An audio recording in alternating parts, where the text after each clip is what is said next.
ભરૂચ જિલ્લા સાંસદ મનસુખ વસાવાના હસ્તે અંકલેશ્વર રાજપીપળા રોડ ઉપર આવેલ કરજણ બ્રિજના ₹24.25 કરોડના ખર્ચે થનારા પુનઃ બાંધકામ કાર્યનું ખાતમુહૂર્ત કરવામાં આવ્યું હતું।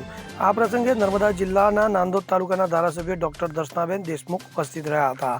તો આ કાર્યક્રમ દરમિયાન ભરૂચ જિલ્લા સાંસદ મનસુખભાઈ વસાવાએ જણાવ્યું હતું કે સ્ટેચ્યુ ઓફ યુનિટીને જોડતો ભરૂચ અંકલેશ્વર માર્ગ પર આવેલ કરજણ બ્રિજ વાહન વ્યવહાર માટે મહત્વપૂર્ણ કડી છે। તો વધતા ટ્રાફિક અને નાગરિકોની સુવિધાને ધ્યાનમાં રાખીને આ બ્રિજને વધુ બહોળો અને સુવિધાસભર બનાવવામાં આવશે, જેના કારણે પ્રવાસન તેમજ સ્થાનિક અવરજવર વધુ સરળ બનશે। તો વધુમાં મનસુખ વસાવાએ જણાવ્યું હતું કે દેશના પ્રધાનમંત્રી નરેન્દ્રભાઈ મોદી સાહેબ 2047 સુધીમાં દેશને એક વિકસિત ભારત બનાવવા તરફ આગળ વધી રહ્યા છે। એમાં ગુજરાત પણ એ ગતિ આગળ વધી રહ્યું છે। એક ક્ષેત્રે ગુજરાતનો ખૂબ ઝડપથી વિકાસ થઈ રહ્યો છે। વિકાસ જો સાચા અર્થમાં કરવો હોય તો પ્રજાને જે માળખાગત જે સુવિધાઓ જે છે, રોડ રસ્તાથી માંડીને રેલવેથી માંડે તમામ પ્રકારની સારામાં સારી સુવિધા ઉપલબ્ધ કરાવી દે।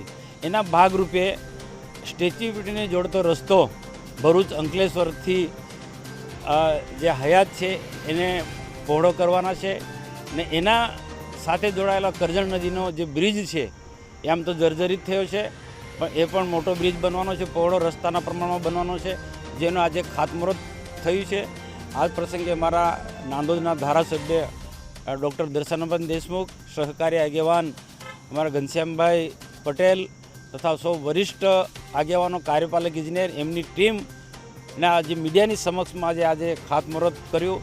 અમે ગણપતિ બાપાને પ્રાર્થના કરીએ, આસપાસ વસતા બધા દેવી દેવતાને પ્રાર્થના કરી કે રાજપીપળાના વિકાસના માટે રાજપીપળાથી અંકલેશ્વર ભરૂચ જતો રોડ ખૂબ સારો બને, આ બ્રિજ પણ ખૂબ સારો બને અને વચ્ચે સામે કિનારે ક્યાંક વિઘ્નો હોય, આ રાજપીપળાના સામે કિનારે કોઈ નાનું મોટું કોઈ વિઘ્ન કોઈ આવતું હોય, એ બધા વિઘ્નો દૂર થાય અને કોઈ પણ જાતના અડચણ વગર સારામાં સારો બ્રિજ બને, પ્રજાને ઉપયોગી બ્રિજ બને, એને ધ્યાનમાં રાખીને આજે ખાતમુહૂર્ત કર્યું। તો નાંદોદ તાલુકાના ધારાસભ્ય ડોક્ટર દર્શનાબેન દેશમુખે જણાવ્યું હતું કે આ બ્રિજના પુનઃ બાંધકામથી નાગરિકોને વધુ સારી ટ્રાન્સપોર્ટેશન સુવિધાઓ ઉપલબ્ધ થશે। તો ગુજરાત સરકારના નેતૃત્વમાં રાજ્યમાં વિકાસના વિવિધ કામો અવિરતપણે આગળ વધી રહ્યા છે। તો ખાસ કરીને નર્મદા જિલ્લામાં સ્ટેચ્યુ ઓફ યુનિટીના વિકાસને પગલે માર્ગ, પ્રવાસન અને અન્ય માળખીય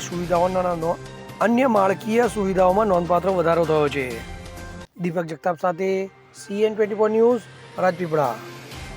હવે જુઓ દેશ દુનિયાની તમામ ખબરો તમારી આંગળીના ટેરવે। ઉઠાવો મોબાઈલ અને Google Play Store પરથી ડાઉનલોડ કરો અમારી CN24 ન્યૂઝ મોબાઈલ એપ।